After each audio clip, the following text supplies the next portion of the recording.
បាទឥឡូវគុណមករៀនអំពីកាតាលីករបន្តិចគុណនេះគឺជាចំណុចមួយដែលគ្រូគ្រាន់តែរំលឹករឿងកាតាលីករហើយគុណត្រូវយល់អត្ថន័យកាតាលីករណាកាតាលីករគឺជាសារធាតុដែលជួយជំរុញល្បឿននៃប្រតិកម្មគីមីកើតឯងគុណដាក់ពន្លឿនក៏បានដែរគុណអត់អីបាទកុំភ្លេចពាក្យកើតឯងហ្នឹងកើតឯងមានថាស្របតាមវិធានការម៉ាដែលកើតឡើងដោយសារតែអុកស៊ីតករខ្លាំងនិងរ៉េតករខ្លាំងណាបាទតែមិនបាត់បង់លក្ខណៈគីមីគេអាចសរសេរថាដោយបាត់បង់លក្ខណៈគីមីក្រោយប្រតិកម្មចប់ឬក៏កូនអាចនិយាយថាក៏កើតឡើងវិញក្រោយប្រតិកម្មចប់ហ្នឹងណាបាទពេលប្រឡងគេសួរថាហេតុអីបានជាធាតុគីមីមួយហ្នឹងប្រភេទគីមីមួយហ្នឹងដែលអាចយកមកប្រើជាកាតាលីករបានណាបើកាលណាគេសួរយើងអញ្ចឹងយើងគ្រាន់តែឆ្លើយថា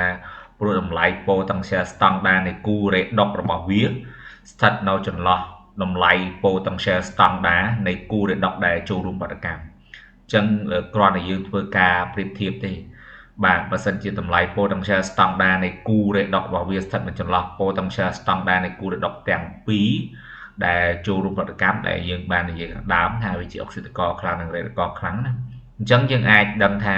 ប្រភេទគីមីនោះគឺយើងអាចយកមកប្រើជាកាតាលីករបានបាទអញ្ចឹងហើយយើងអាចសន្មតទៅលើវិធានការម៉ាអញ្ចឹងការបកស្រាយទៅលើការប្រើប្រាស់បាទការប្រើប្រាស់អុកស៊ីតករឬក៏រ៉េតករដែលយើងធ្វើការបកស្រាយថាការប្រើប្រាស់អុកស៊ីតករឬក៏រ៉េតករហ្នឹងយកមកប្រើជាកាតាលីករតើយើងធ្វើម៉េចបាទអញ្ចឹងនៅក្នុងករណីបើសិនជាអុកស៊ីតករជាកាតាលីករអញ្ចឹងគួរទៅយល់ថាដំណាក់កាលទី1គឺអុកស៊ីតករហ្នឹងវារងរ៉េតកម្មមានន័យវាចូលរួមប្រតិកម្មអញ្ចឹងបើកាលណាអុកស៊ីតករវាជាអ្នកចូលរួមប្រតិកម្មអញ្ចឹងយើងយកអា2គូខាងក្រោមកូនខ្ទប់ខាងលើទៅអញ្ចឹងយក2គូខាងក្រោមគឺជាដំណាក់កាលទី1ហើយដំណាក់កាលទី2អញ្ចឹងអុកស៊ីតករត្រូវត្រឡប់មករករ៉េតករវិញវាក៏កើតឡើងវិញមែនទេគុណបាទអញ្ចឹងសំទុករ៉េតករត្រូវត្រឡប់មករកអុកស៊ីតករវិញអញ្ចឹងវាក៏កើតឡើងវិញអញ្ចឹងគុណយក2គូខាងលើម្ដងប៉ុន្តែនៅក្នុងបើសិនជាក្នុងលក្ខខណ្ឌមួយដែលគុណប្រើរ៉េតករជាកាតាលីករអញ្ចឹងបើរ៉េតករជាកាតាលីករដំណាក់កាលទី1រ៉េតករជាអ្នកចូលរួមប្រតិកម្ម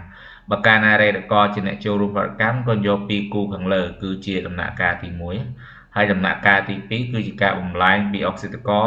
ឲ្យក្លាយជារ៉េតករវិញឬក៏ពាក្យថារ៉េតករវាក៏កើតឡើងវិញក្រោយប្រតិកម្មចប់អញ្ចឹងវាត្រូវនឹង2គូខាងក្រោមម្ដង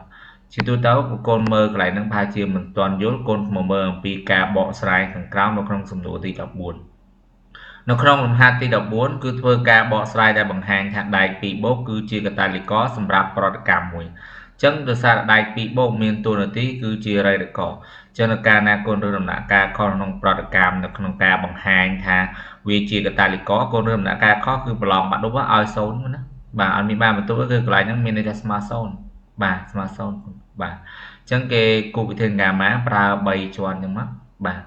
ប្រើ3គូយកមកដាក់មកអញ្ចឹងដោយសារតែដែក2បូកបាទដែក2បូកគឺជាកាតាលីករអញ្ចឹងដំណាក់កាលទី1គឺយើងចាប់ផ្ដើមចេញពីដែក2បូកក្លាយជាដែក3បូកដំណាក់កាលទី1បាទគាត់ដាក់ដំណាក់កាលទី1សិនមកដំណាក់កាលទី1ដែក3បូកហ្នឹងគាត់សំដៅគាត់ដែក2បូកក្លាយជាដែក3បូកអញ្ចឹងគឺជាដំណាក់កាល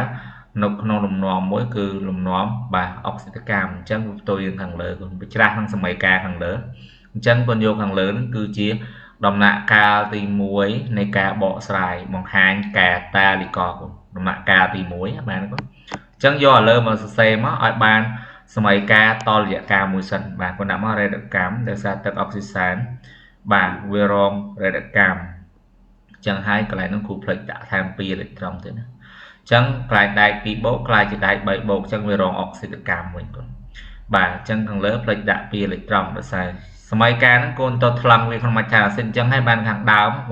គ្រូតែបញ្ជាក់ដែរគឺធ្វើម៉េចឲ្យកូនធ្វើការចេះថ្លឹងសម័យកាលក្នុងមច្ឆាអាស៊ីតឲ្យច្បាស់ណាព្រោះទី12យើងកម្រឃើញក្នុងមច្ឆាបាសបាទអញ្ចឹងកូនស្ទាត់ឲ្យច្បាស់ទៅតែជាទូទៅបើសិនជាកាលណាកូនថ្លឹងសម័យកាលក្នុងមច្ឆាបាសក៏ត្រូវចេះថ្លឹងមច្ឆាអាស៊ីតដែរសម្រាប់ដំណាក់កាលទី2គឺចេញពីដែក3បូកឲ្យคล้ายជាដែក2បូកវិញមានន័យថាដែក2បូកក៏កើតឡើងវិញណាកូនអញ្ចឹងវាត្រូវដំណាក់កាលគូខាងក្រោមគាត់យក2គូខាងក្រោមបាទ2គូខាងក្រោមយើងបកស្រាយវិញអញ្ចឹងចេញពីដែក3បូករ៉េតកម្មចេញពីដែក3បូកបោះបង់1អេឡិចត្រូនបាទ ខ្លាចសំទោចាប់យកមួយអេឡិចត្រនខ្លាយជាដៃពីបូកព្រោះរងរ៉េតកម្មគឺជាលំនាំទទួលយកអេឡិចត្រនឬក៏ចាប់យកអេឡិចត្រនដៃ3បូកគឺជាអុកស៊ីតកអញ្ចឹងយើងបានបូកសម័យកាលចូលគ្នាអញ្ចឹងក្នុងនេះគឺយើងដូចបកស្រាយបតាលីកអញ្ចឹងដោយសារតែយើងធ្វើវាជាដំណាក់កាលដើម្បីបន្ថយនិវត្តន៍ថាមពលរបស់វាណាបាទអញ្ចឹងនៅពេលនេះគឺយើងបានបូកដំណាក់កាលទាំងពីរចូលគ្នាដោយយើងបានតាំងសម័យកាលទាំងពីរហ្នឹងបាទជាសម័យកាលដំណាក់កាលទី1និងសម័យកាលដំណាក់កាលទី2បូកទី1និងទី2ចូលគ្នាទៅបាទមកសរសេរដំណាក់កាលទី1ហ្នឹងទៅសរសេរចូលគ្នាហើយពេលខ្លះកូនកុំច្រឡំថាគ្រូខ្ញុំឃើញខ្ញុំសេទៅឃើញសម័យកាលខ្ញុំអាចសម្រួលបានដែរប៉ុន្តែកូនខដំណាក់កាលគឺអត់មានបន្ទុកទេណាកូនអាហ្នឹងមានន័យថាស្មើ0ណាបាទអាហ្នឹងមានន័យថាស្មើ0អញ្ចឹងកាលណាយើងកូនបូកឲ្យអាចសម្រួលបាននេះយើងសម្រួលដៃ2បូកបានសម្រួល x បូកចោលបានណាដៃ3បូកប៉ុណ្ណឹងអញ្ចឹងហើយក្នុងដំណាក់កាលកូនឃើញកាលណាយើងប្រើ